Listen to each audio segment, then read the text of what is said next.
evening. Good evening. Welcome to Detroit in Black and White, our Wednesday evening edition.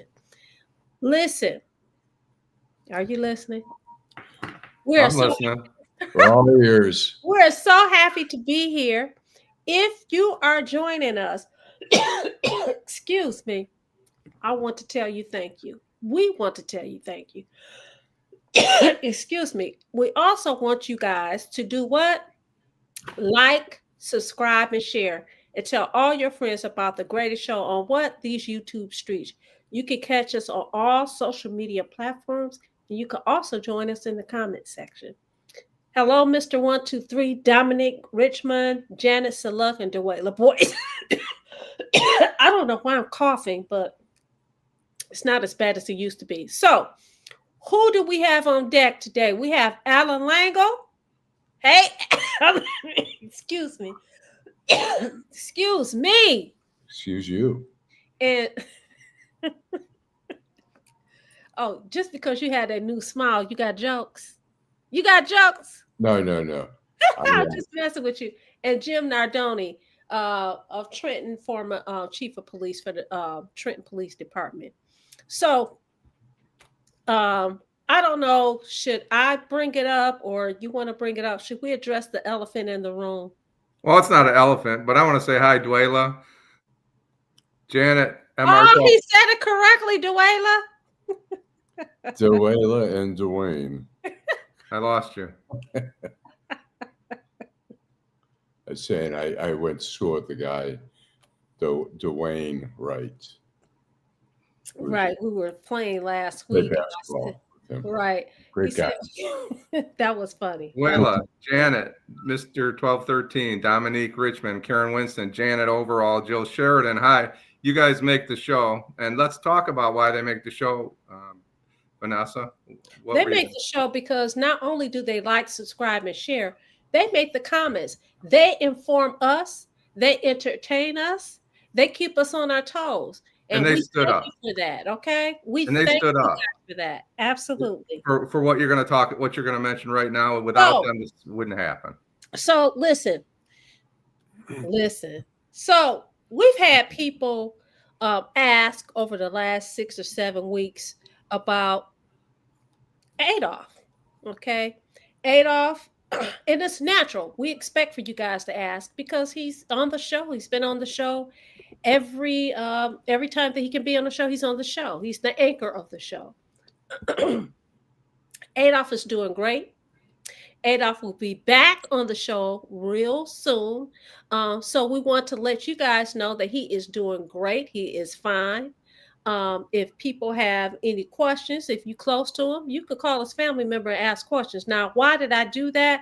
Because what you guys didn't know is somebody decided to be very, very petty and vindictive and has not talked to him at all. Haven't talked to him in probably over a half of a year and puts out this crazy rumor. So if you are a close family friend, if you're really concerned, you ask about him. Call him.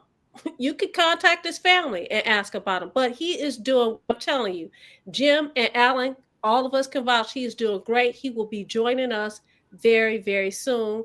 He is really excited to getting back talking smack and spitting knowledge, giving us knowledge and education. Okay? Go ahead, Allan. Do you have something? Because I was going to follow up on that. Go ahead. Go for it.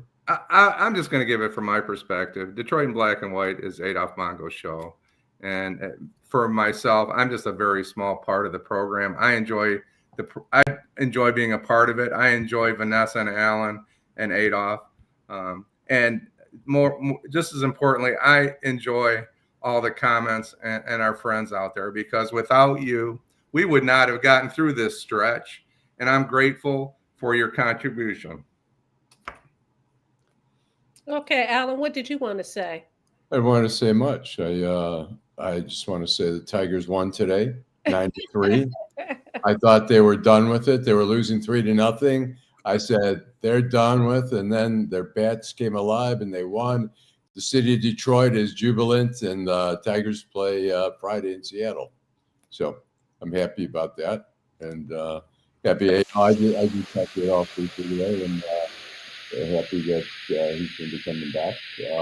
But anyways, and there's a lot going on in the news today. I don't know if you're following in Israel and between the Gaza and Israel. The Hamas has agreed at least to the phase one of an agreement, which is I think, it's an exchange of hostages for prisoners, and then there's some other things going on in terms. There's more to come. Whether Hamas, well, there's going to be Egyptians or a multinational group ruling the Gaza, and there's a lot still to be done. There's always the possibility of something being sabotaged, but people seem to be optimistic, and so I'll try to be optimistic. We've seen it for 2 years. Some of the crazy yesterday. October the 7th was the anniversary, this 2-year anniversary of the attack on Israel, and then Israel retaliated. It's been just a mess, and we have here, in Metro Detroit, we have a large Jewish population, we have a large Arab population, a Muslim population, and it's been painful for a lot of people on both sides, and majority of people do want peace, and we're hoping for peace. And there's still a lot to go, and I don't agree with a lot that Donald Trump has done, but I'll give him kudos for this, for finally putting the pressure on both sides to come to the table in a serious manner. So, anyways. Okay. I want to address last Saturday our topic veered towards the former mayor of the city of Detroit, which was Kwame Kilpatrick, in his interview, and I'm hoping that our co-host of Detroit Black and White watched the interview. But his mom passed yesterday. Right. Very, very, very, very sad. And if people paid attention to his interview, he talked about his mother and how he was regretful that her career suffered as a result of what he was going through legally. And I've seen tributes going out to Carolyn Cheeks Kilpatrick. I will say that my prayers and thoughts go out to the family. For those people who were very nasty and vile, because I saw some comments in the comment section saying very negative things. Listen, if you really, as a parent, as a daughter, listen, his mother was his mother. She's going to support her son. Okay, that doesn't mean she supports any wrongdoings, and I think she basically said that. I feel that it was wrong that her political career she lost her political career as a result of what was going on with him. And I think it's unfair for people to criticize her because he was a grown behind man. And as grown people, we have to take accountability for our actions. Now, whether, people could argue whether or not he took accountability or not, but the fact of the matter is she was not responsible. She was not put on trial or anything like that. But people tend to forget the things that she did as the congresswoman for was it the 13th district at the time? I forgot what district it was. 13th. Yeah, she brought a lot of money back to Michigan on behalf of Michiganders for us to benefit. So I think that we should be, we should respect the family, because the family has lost a titan, the matriarch of the family. As Michiganders, we lost a former congresswoman and state rep for almost 20 years. State rep, absolutely. And someone that was very well respected in not just the community, but in the political community. So I just want to acknowledge the life and legacy of Carolyn Cheeks Kilpatrick, and the fact that the family is mourning the loss, but may she rest in paradise. Yeah, Alan. I did an obituary last night on her, and I did quote Adolph Mongo, and I'll read his quote. He says, "She was a pretty good elected official. She fought for Detroit. It's Hmm. just unfortunate Kwame got caught up in all that BS. It killed her career, and it shouldn't have." When Kwame started getting in trouble in 2008, he had all the issues with the text messaging scandal, got charged criminally for lying in courts. And at that time, she became vulnerable. And there were two, Mary Waters, who was a state rep, and Martha Scott, another state rep, ran against her in 2008. She squeaked by, but in 2010, I think Kwame's legal problems were such overbearing, and State Senator Hanson Clark, defeated her in the primary, and she went on to win. Interestingly, she rose. She was a school teacher, went to University of Michigan, got a master's degree in teaching. She was a school teacher, and then she ran for state rep, and she was there for a long time. In '96, she ran against Congresswoman Barbara Rose Collins, Right. who faced criticism for absenteeism and her scrutiny. She was scrutinized by the House Ethics Committee for campaign finance violations. She beat Collins in the primary by 20 points, and she went on to win the general election. She was there for a long time in Congress, and then I think all the family matters sort of caught up with her. It's Yeah. tragic. It's tragic that she's forever linked to Kwame Kilpatrick when she didn't do anything to deserve. Well, that it's her kind of son. treatment. It's hard not to be linked to him. I understand it. I'm talking about as an elected official. She didn't do anything to. She's linked to him, of course. She's linked to him, and the comments. Deborah Harris, we love Mrs. Carolyn Kilpatrick, and Eric points out, as you did, Alan, that she's a former school teacher. More teachers in politics and less businessmen. You don't like my music. That's a great point. Good evening, Derek. The left aren't celebrating anything. Those are trolls.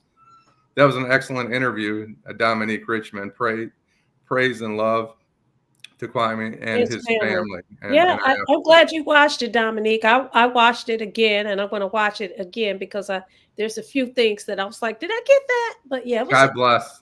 I did watch. I watched it. It was about to. Mr. Duckett. Thank you. I was about to pop a story on it last night, and then I saw that his mother passed away. Condolences to him. So I thought I'd hold off on running the story. But condolences from Eric to his mom and the Kilpatrick family. Yeah. You don't like my music. He had a question for you, Alan. You can think about it. Both sides of what? I think he's referring to your point about Gaza, what's going on over there. What's the question? I think you made a point. I think you were talking about both sides of the. I was saying that both sides are hoping for peace. I know they were letting in now. I don't know if it's 400 trucks a day now, and they're going to increase that. I mean, the Gaza is a mess. It's decimated. The whole area is messed up. I mean, you think of the trauma on both sides, and there's a lot of PTSD. I mean, we saw that in America from the Vietnam War. We saw all the, we still see some of the veterans who are still suffering from the Afghanistan war and the Iraq wars and stuff like that. Wars are just traumatic. People see traumatic things and great losses and stuff. And so I really, really hope we can see peace. And Eric wants to talk about allowing the kid to bring the knife to school. And I think the mother is the one that walked through the metal detector. Good evening, Edward A. Mr. Duckett, go Tigers. Prisoners with no or trumped up charges. That's high praise, Jim. I absolutely believe that. You don't like my music. I feel that, and I appreciate you. Great. Now that you three continue to do a great job, we're going to keep trying, Mr. MR 1213.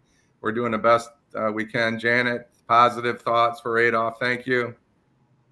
And you don't like my music's not contact anyone's family. That's kind of where I am. Let's let people do what they need to do. The reason I said that is because I talk to them regularly, and I talk to the missus, And of course, her position is, people, we know that people are concerned. People, I mean, listen, he hasn't been here. And so she said, if somebody, because something, like I said, somebody, and when you mess with our family, when you mess with the Detroit black and white family, that's, you don't like my music, Eric Brown, Mr. Duckett, Dominique, Jill Sheridan, Janet, Dewayla, Cynthia, all of you. When you mess with us as a family, we're not going to stand for it. We have your back. So the reason I said that is because I talked to the missus and she said, if somebody is really concerned and if they really know us, then you could call us and ask. But if But you you're giving the don't, message. You're giving exactly. the message to all our Exactly. friends out there. Adolph is going to be just fine. G Money, greetings to you.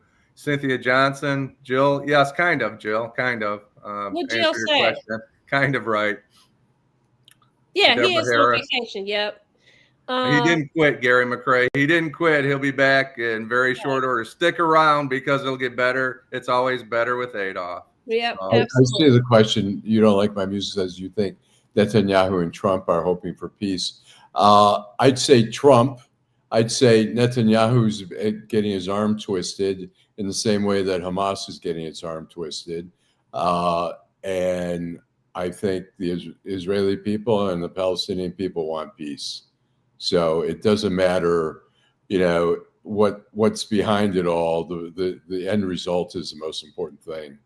Thank you, True Sensation. Money up front in Detroit. Thank you. If True Sensation says it, I'm going to tell you it's always true. She is True Sensation. So listen, Eric wants to talk about this mom. I'm not familiar with the story, but based on what he just said, that now you talking about outrageous. You mean to tell me a grown behind woman went to a school with a knife? The guard let her in, even though the metal detector went off, and she went in because she's taking a weapon to her kid to attack another kid? That's crazy. It is crazy, but That don't we have a that is commercial? insane. And I hope they arrested her behind it. I am a defense attorney, but I'm a mother too. I'm a grandmother. That's crazy. So hopefully she has some reasonable explanation as to why she did that. That's the early report, so I What guess we're school going was this, Eric? What school was this? Should we take a break? Yeah, we should. Homeownership opportunities are rising in the city of Detroit, and there's a house out there that's right for you and your family. You don't even have to worry about credit or getting a loan. You can win a house for as little as $1,000 and pay for the renovation cost as you go. It all starts at buildingdetroit.org and the Detroit Land Bank Authority. Our auction and Own It Now programs offer a variety of houses in neighborhoods all over the city of Detroit. These homes are in desperate need of repair and new ownership. You can begin by going to our interactive map and detailed property listings to find the right fit for you. It won't be easy, and renovation costs are not cheap, but our compliance team is there every step of the way. We will help you track your progress and connect you with local discounts to save you more money. We have already sold more than 15,000 homes in the city of Detroit, and our inventory is shrinking fast, so you don't want to miss out on this wonderful opportunity. Start your home buying journey today by visiting buildingdetroit.org. Hi, I'm Eric Sabri, your Wayne County Treasurer. If you're living in a home of a deceased family member and you're facing property tax foreclosure, the probate process can be helpful to you.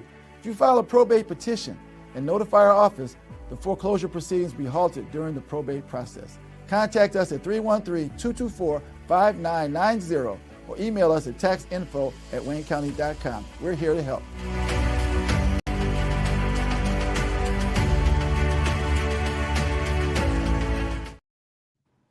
We're back, Detroit in Black and White, our Wednesday evening edition. Thank you guys so much for watching Detroit in Black and White. If you're watching, we want you to hit that like, subscribe button, and we want you to share and tell everybody about the greatest show, What on These YouTube Streets. So I want to get back to the story about this lady. It's a Detroit public school. Yes, the kid will be expelled from Detroit Public School Community District, and both the mom and the children were arrested, as they should be. Now, in light of the fact that wasn't it just last week we were talking about, Allan, you were talking about gun violence, and we were talking about people taking guns in school, and I even talked about, me teaching on a college campus, how we don't have that type of security. Here we are, a school in the city of Detroit that has security, that has metal detectors. Okay, great. They arrested the mom and the kid. What happened to the security guard? Why have a metal detector if you're going to let her walk through? That's crazy. Now, you're talking about some accountability. There needs to be some accountability there. Then we have somebody else that's talking about the 31-year-old in Texas who unalived 2 of her kids and injured 2 more, and her 17-year-old is missing. He says now that is mental illness, and that needs to be addressed here on the home front. I absolutely agree. I did hear about that story. Actually, I thought I read it on my phone. I saw that story. This is outrageous, and things are getting, unfortunately, people are getting bolder. Things are getting worse. What's your opinion on this, Allan? I'm sorry, I was reading a message. Say that one more time. We're talking about the incident at the DPSCD school today, as well as the incident in Texas where you have a 31-year-old who unalived 2 of her kids and injured 2 more, and her 17-year-old is missing. And it is G Money Hollywood who's saying that this is mental illness, and that needs to be addressed here on the home front. I mean, it's always interesting when we have, I was up in Grand Blanc for the church shooting. I was reporting on that, and obviously there's mental illness involved in there. I mean, for the guy to do what he did, and when these things happen, one group yells, "This is another." I mean, the guy was using an assault weapon. This is another reason for some better, tighter gun controls or whatever. Another side says this is a mental health issue. And then another side says the prayers are out there for you. The prayers are nice. Obviously, it's good intention. But, we have mental health. There's a mental health component. There's a weapon component. We don't do neither one gets, we keep cutting on mental health. We keep, we see in the Michigan budget, there's cuts in mental health and stuff like that. You can't be dismissive of the weapons and say, oh, guns kill people, but it's mental health, and then do nothing about mental health. It's really both. But, obviously there are people with mental health issues who don't have access there. I know from friends who have had children who have had mental health issues and stuff like that. You really have to do horrible things before you finally get committed to a psychiatric hospital for an extended stay. Most of the time it's a very short stay. They have psychiatric wards at, the different hospitals. People don't stay very long, and it's a very temporary thing. They go back out. Then they get them in a group home. Maybe they stab somebody at the group home, and then they go to jail, and then they try over again. They give them meds and stuff like that. I mean, we have to have a commitment to dealing with mental health. It's a serious issue in this country, and we need to do more and more. And, really, even in the schools, there's just not enough, I think, extension of social workers dealing with kids who are acting out, kids who are, being violent in school. But Allan, in this instance, you have a grown behind parent taking a weapon into the school, a knife. Right. So to assist her child in, I guess, attacking some other kid. Right. Now, listen. How healthy is that woman? I don't know. Yeah, I don't know if it's mental illness or not. It wasn't a gun. It was a knife. For her to have all to go up in the school and for the guard to let her get through, that is crazy. What happened to the guard? Why does the guard the guard probably doesn't have a job now, but what's the sense of having a guard and metal detector? If you're not going to use it? if you're going to disregard the metal detector. That's exactly what happened in Oxford. You know, just yesterday. So just yesterday, Teresa and I meet. Teresa, who's helps produce the show, does most of the Lady production. T. And I meet at a Kroger in Southgate. It's a full service Kroger. It's beautiful. They have everything there. Just yesterday, it looks like a 23-year-old stabbed another 23-year-old to death in that Kroger yesterday that we're at every day. And it's in suburban. It's in Southgate, right at Pennsylvania and Ford Street. So tragic. I mean, what is that has to be mental. Who does something like that? I mean, it could be a domestic case. We don't know the details yet, but he was an employee. One was an employee, right? Supposedly a customer. They knew each other. Right. They got into an argument. I think that's the other thing, is that people are so impulsive and not thinking of the consequences. We see it so often where these kids, you know, these teenagers are going in and doing drive-bys and stuff like that, not thinking of the consequences that their life is over in terms of having freedom and all that comes with freedom in this country. We have so many young, I used to cover the prison system of the Detroit News. I would be up in like Jackson at the intake center. You'd see all these young kids coming in and, you know, and return visits, you know, and it's just, you know, some of, you know, the anger issues and stuff like that. People are so impulsive. You know, the kids, the kid the 4-year-old boy who got shot at the park, somebody messed with the guy's hat or something on the bus, and him and a friend showed up at the park and killed, I think it was an 18-year-old, killed the 4-year-old and maybe wounded a 17-year-old. Why? Because I mean, your life's ruined. Your family's life, you know, is suffers from that. I don't, you know, there's an impulsiveness there that's needs to be dealt with. You know, when we know people have bad tempers, we need to address those people, you know. And we learned today that the person that killed 12 and caused, I think, billions of dollars worth of damage in California, the Pacific Palisades fire, I should say. He just liked to see fire, and he just destroyed, you know, hundreds of acres and thousands of homes, of homes because he wanted. And dead. How many? There were 12 dead. 12 dead. You know, they said on the news tonight he's facing 20 years. What do you mean 20 years? That should be. It's murder, right? Yeah, you would think. In California, they do things a little differently, I think, but it should be 12. It should be 20 life sentences he's facing. I'm sure they can find a homicide. I don't know about that, but one of our viewers said, I think it was Edward A. He says he understands mental illness, but sometimes people are just evil and do evil things. I think I said that a couple of weeks ago. It's not always mental illness. People just mean, nasty, and just. I will agree with Edward. Some of them are just evil. Now, if you want to label evil as being mental illness, I guess, okay. There was something else that you said earlier, Allan. You talked about mental illness. You said prayer. You think that will be good intentions. And you talked about gun control.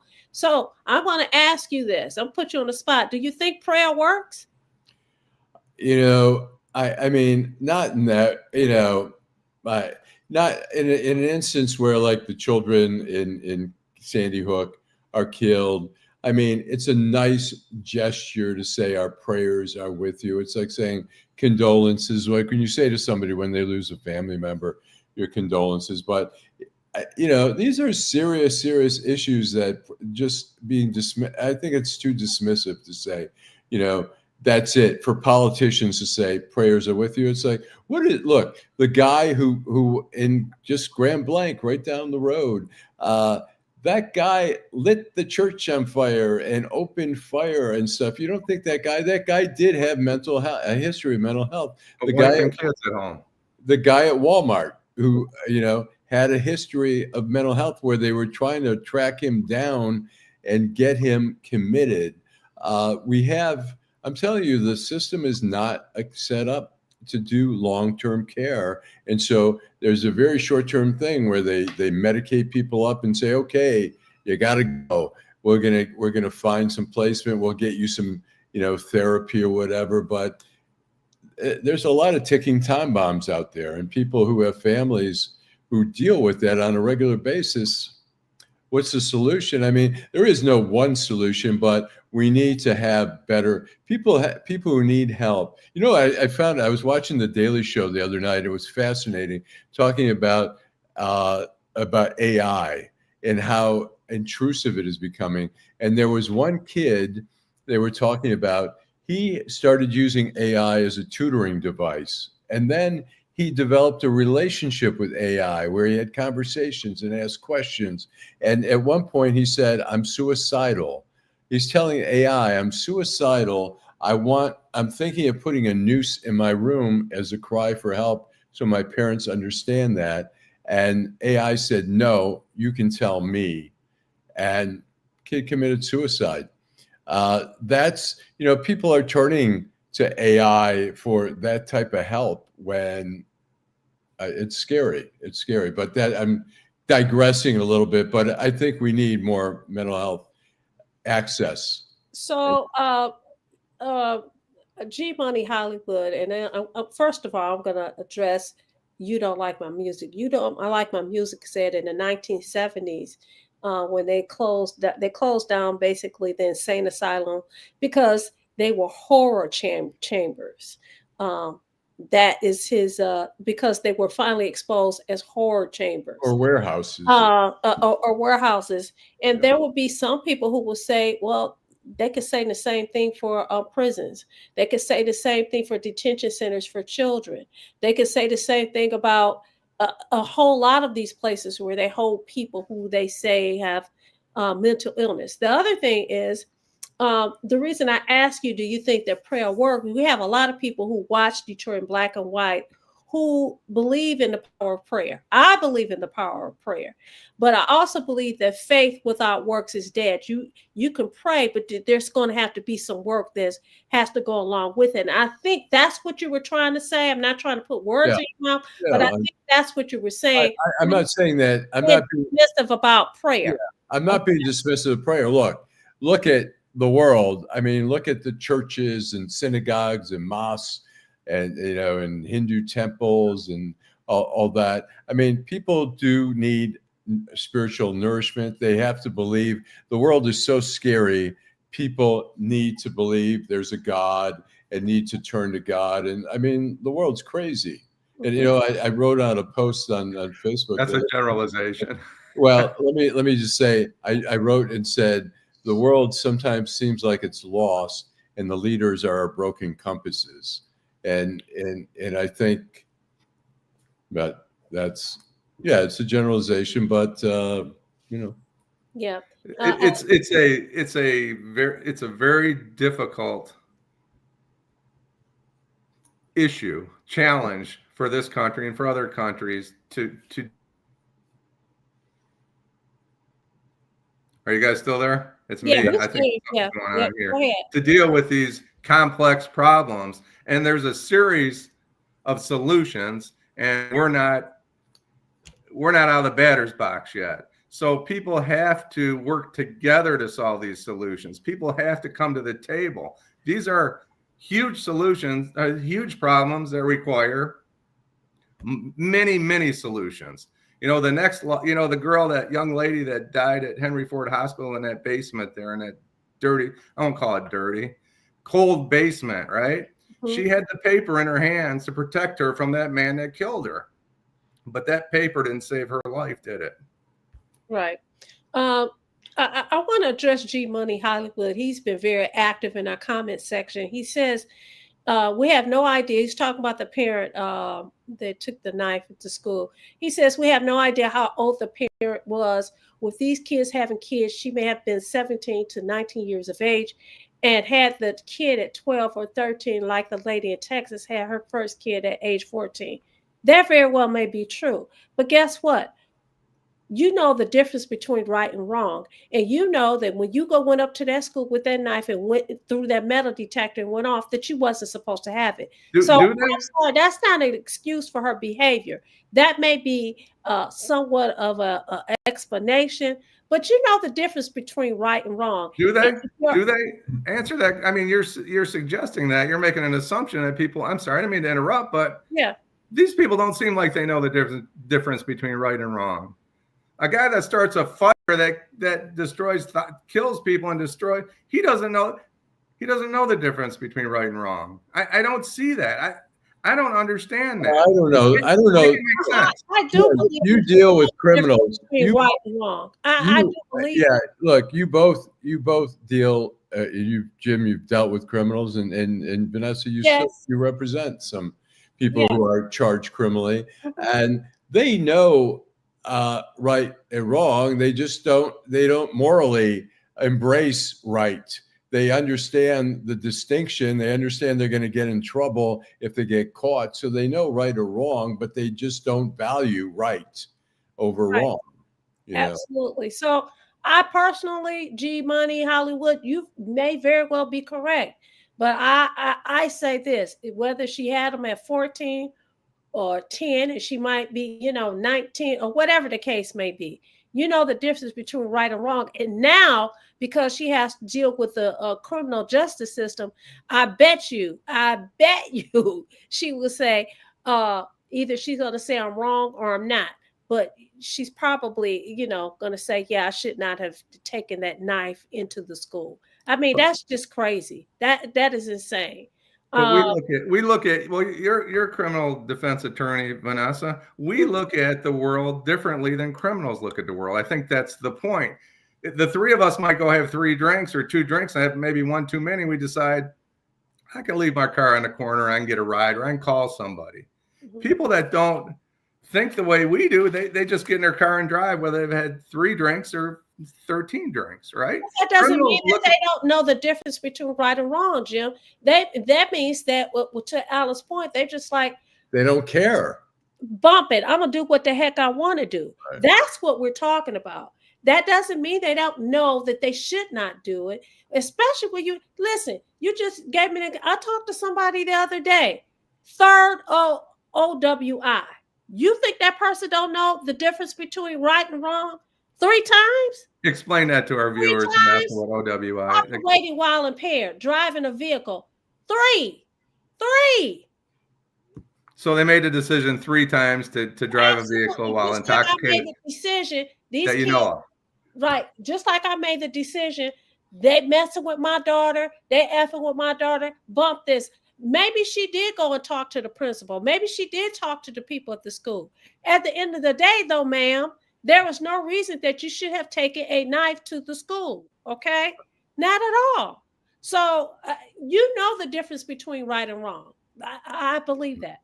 Yeah, people commit crimes for all kinds of different reasons. It's like people are in the criminal world. Some who that's their full-time job. They know right and wrong. They just don't. They don't value. They don't value the right and wrong. Why don't you tell us about the Chambers brothers, Allan, and how their mental health was and how they conversed about committing their crimes? I think that's fascinating. Well, I mean, people that don't know, please tell them what we're talking about. Well, the Chambers brothers were 4 brothers from Arkansas who I wrote about. I covered their trial. I wrote about them, and I had conversations with them from prison after they were convicted, and one for quite a while, actually, Billy Joe. And they organized this drug ring. They became, they sort of rose through the ranks where they grew and grew on the East Side, where they were controlling in the mid 80s to late 80s the crack. They became a very, very big organization, and they were so organized. They had payday on like Friday or whatever, and everyone would come up to a certain house and they would come up and get their pay. They had rules on the house. And all the crack houses, like no visitors, no this, no that. But they were also, not all of them, but a couple, they were violent. You can't run a big drug organization and not be involved in some violence. You have to have, that's just, or you get taken over. And did they know the difference between right and wrong? Yeah, I think they knew, but I don't think they cared. I think they were making so much money. They were so powerful. And the problem is, during the trial, one of the drug agents said, we started hearing the name, the Chambers brothers, and the bigger they got. And that's what happened in the drug world in Detroit, is these gangs would get so big. And then the next, it was originally Young Boys Incorporated, then Pony Down, and the Chambers brothers, the Best Friends, and they got so big that they became so prominent, and they became on the radar of police. And so then after that, you started seeing smaller organizations that tried to fly below the radar, but they knew that. I talked to those guys. I used to talk to Richard Worsey for decades. White boy, Rick. I talked to Johnny Curry when he was in prison. These guys all knew the difference, but they made so much money, and in their world, they weren't bad. They weren't looked at as evil. They were looked at as successful. That's interesting. You bring up Mr. Curry, and you also bring up Mr. Worshey. They had Kathy in common. Let me stop. Anyway, listen, one of our viewers, I don't know where this come from. This is kind of like random. Mr. Evans, he says, why do people hate President Trump? 30 black men getting shot every weekend in Chicago. The mayor and his wife as 25 police each. What's wrong with any help? National Guard, Batman, or Robin? You want to answer that question, Allan? I don't speak for all people, but yeah, I'm going to reverse the question. I'm going to ask him, and he need to comment. Why do you love President Trump so much? Okay, go ahead, Allan. I'm going to say, look, I've said this before, and I've said this on the show. Crime is a problem, all over the world, whether it's suburbs or the city, but in the city, it's been tolerated for far too long in some neighborhoods where every night there's gunshots, there's people, whatever. There's criminal activity happening in certain neighborhoods. People are afraid to go out. And so I agree with the president, and I won't say that very often. I agree that it's an issue that needs to be addressed, but he doesn't address it in the proper way. He sends the National Guard in to bully. It's not the way to address things long term. You're sending in at a high expense. Instead of hiring, you want to hire more officers, you want to do more community activities, whatever, anti-violence groups or whatever, community groups. He's just using his brute force to stick it to Democrats. And his method is all wrong. His idea, the concept of addressing it as a crisis is right, but he doesn't address it in the right way. It's just egotistical, and he tries to, it's us against them. We're the same country. He misses. Should we take a break? And I have a break, and then we'll go to Jim, and then I'll come back. I just have a quick correction to make from Saturday's show, if I could. Okay. Hi, I'm Eric Sabri, your Wayne County Treasurer. Are you living in the home of a deceased family member and you're facing property tax foreclosure, or maybe you know someone who's in the same situation? The probate process may be helpful to you. If you file a probate petition and notify our office, the foreclosure proceedings will be halted during the probate process. We have several nonprofit partners who have free attorneys who can assist you. Contact our office, 313-224-5990, or email us at taxinfo@waynecounty.com. Don't lose your family property. Some of these properties have been in the family for 4 or 5 generations. Contact us now. We're here to help.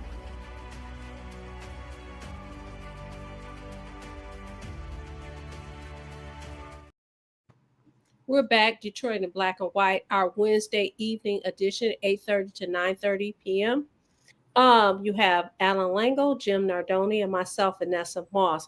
If you're watching, you know what we want you to do. Hit like, subscribe, and tell your people about what the greatest show on these YouTube streets. You can catch us on all social media platforms. You can catch us every Wednesday, Friday from 8:30 p.m. to 9:30 p.m. and every Saturday morning from 10 o'clock a.m. to 11 o'clock a.m. All right, Jim, go ahead. Very briefly, I just want to cover something that I covered on Saturday. I always love this quote in the song. It's a redemption song by Bob Marley and the Wailers. Emancipate yourself from mental slavery. None but ourselves can free our minds. I attributed that to Bob Marley.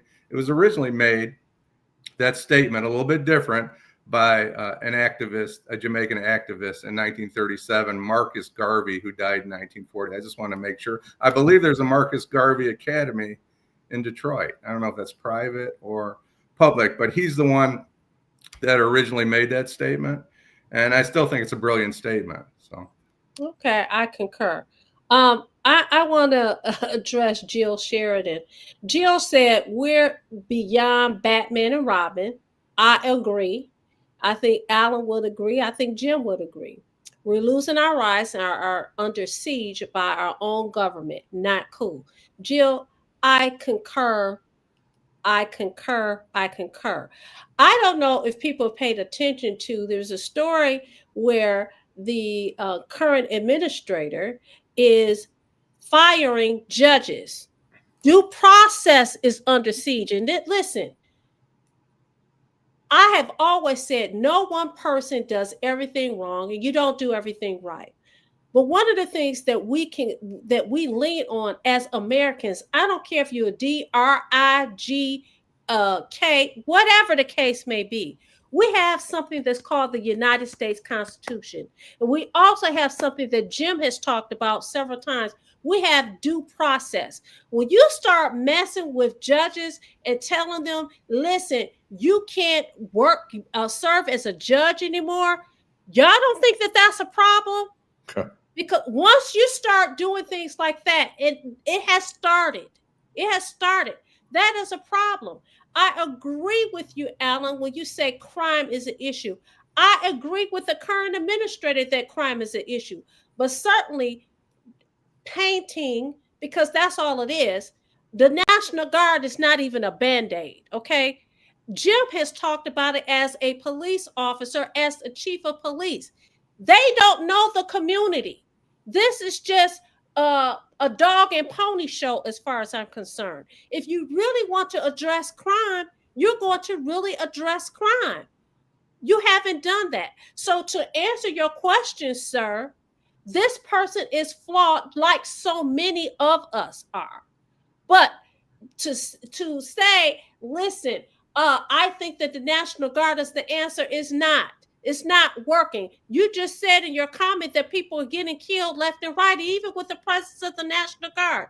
It's not going, it is not working. It's not going to work. It may be something to scare people for a minute, but it's not going to solve the issue. G Money says the mass media is designed to exploit crime in urban areas and cover up crime in suburban areas. If he's going to deploy, make it equal across the board. Yes, crime happens in the suburbs often. Crime is an epidemic. Yes, Allan, go ahead. I agree. Look, there's plenty of crime in a lot of suburbs, but it was interesting.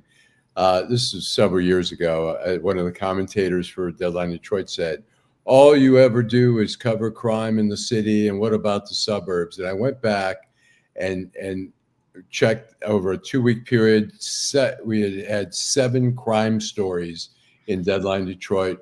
4 were in the suburbs and 3 were in the city. So I think some of that is, there's plenty of crime happening, in Warren. We see it in Southfield. We see it wherever. We see it in West Bloomfield. We also see it in Detroit. Detroit's a bigger city, so we're going to see more. I mean, there's no city in comparison in the metro area size-wise than Detroit. Detroit's whatever it is, 600 and plus something. The next biggest city is probably Warren.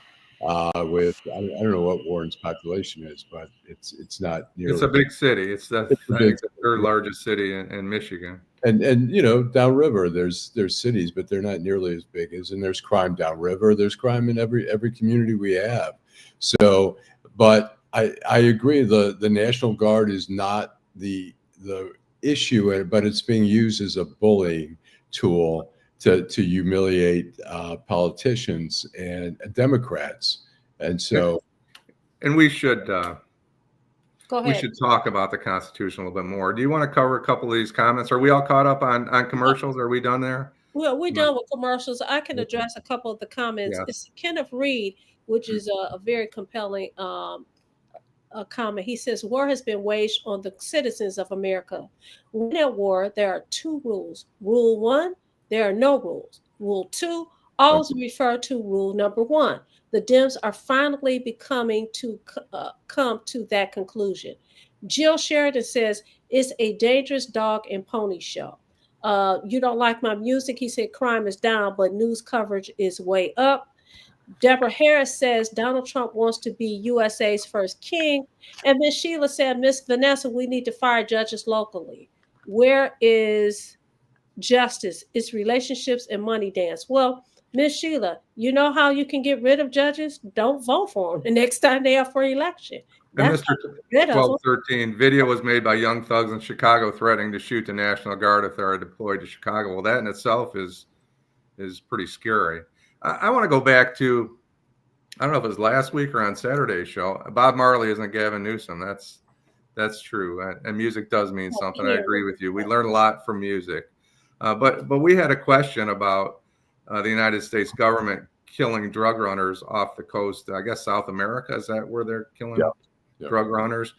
I can't imagine what would happen in this country if some people were smuggling cocaine from Central America and Colombia or Venezuela killed U.S. citizens off the coast of San Diego, what our government would do. So the point is, everybody needs to be held accountable to the U.S. Constitution. And as I said, when somebody called me out, basically said, what do you think about this? He or she are not here tonight, I don't think.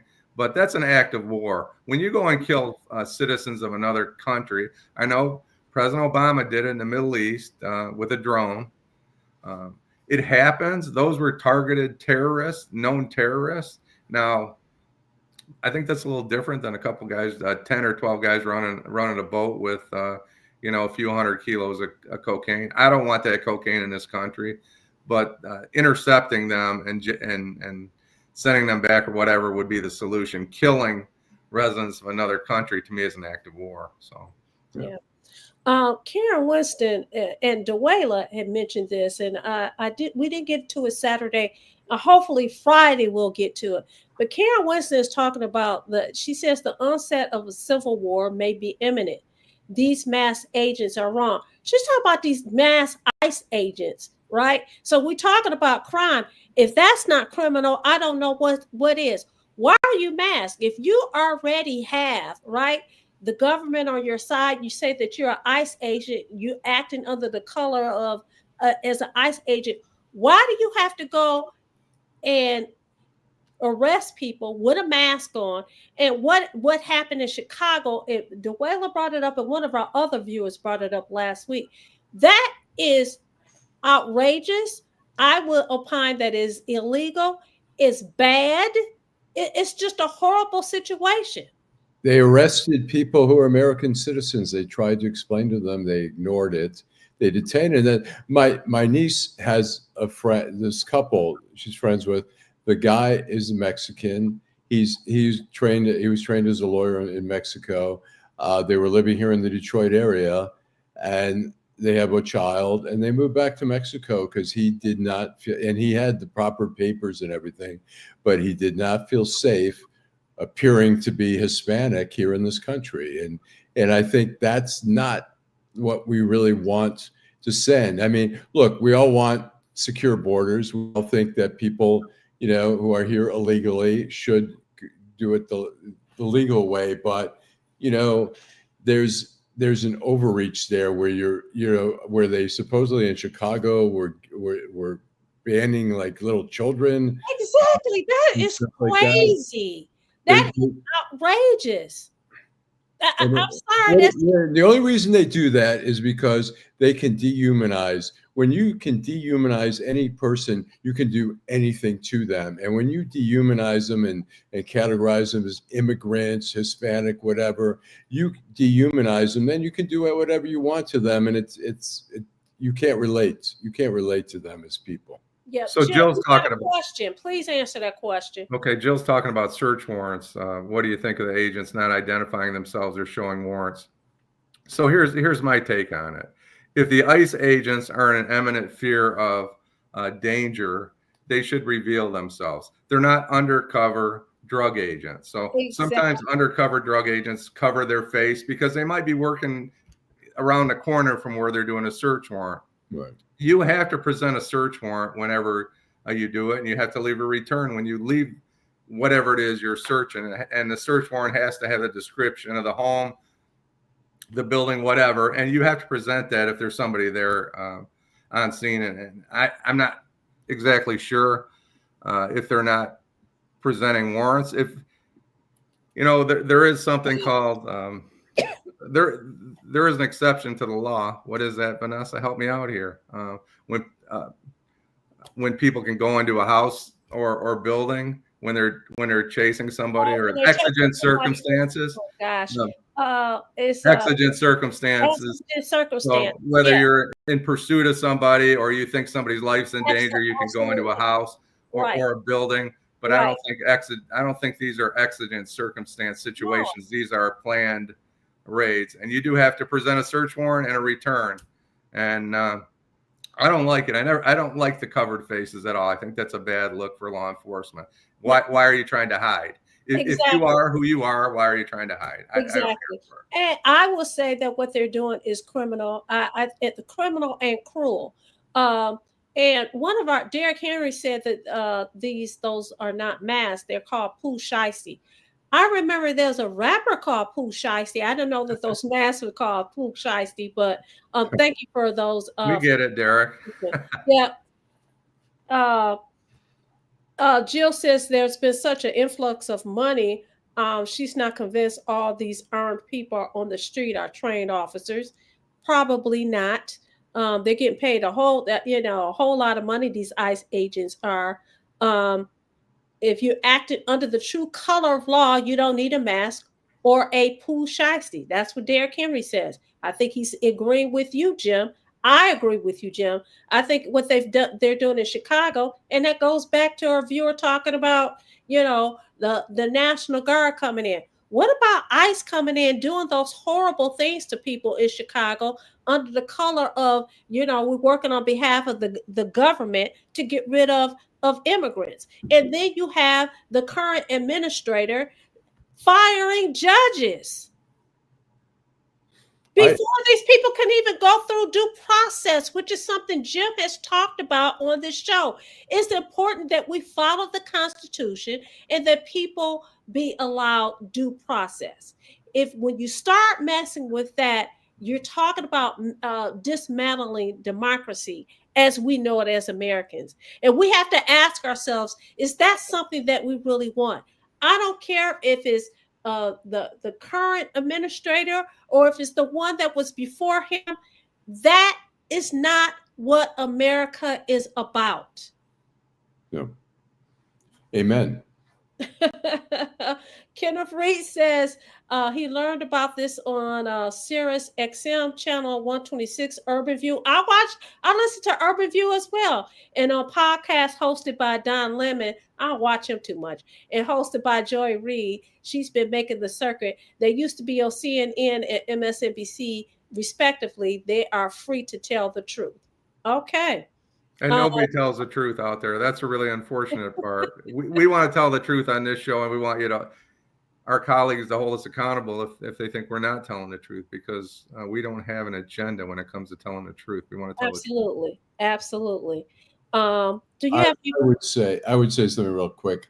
I don't think, from watching Joy Reid, and I didn't watch Don Lemon a lot, but I saw Joy Reid. I don't think she held back from speaking her mind, and I assume the same with Don Lemon. Whether everything they said was 100% factual, I don't know, but they certainly weren't handcuffed from telling the truth from their perspective. So yeah. And thank you, Derek Henry. What about the first and the second and the third and fourth? And the United States sixth Constitution. And 14th and right, exactly. What about yes? And when to your point, Allan, I don't think she was not telling the truth, but I also think that she Her was opinion. holding back a lot.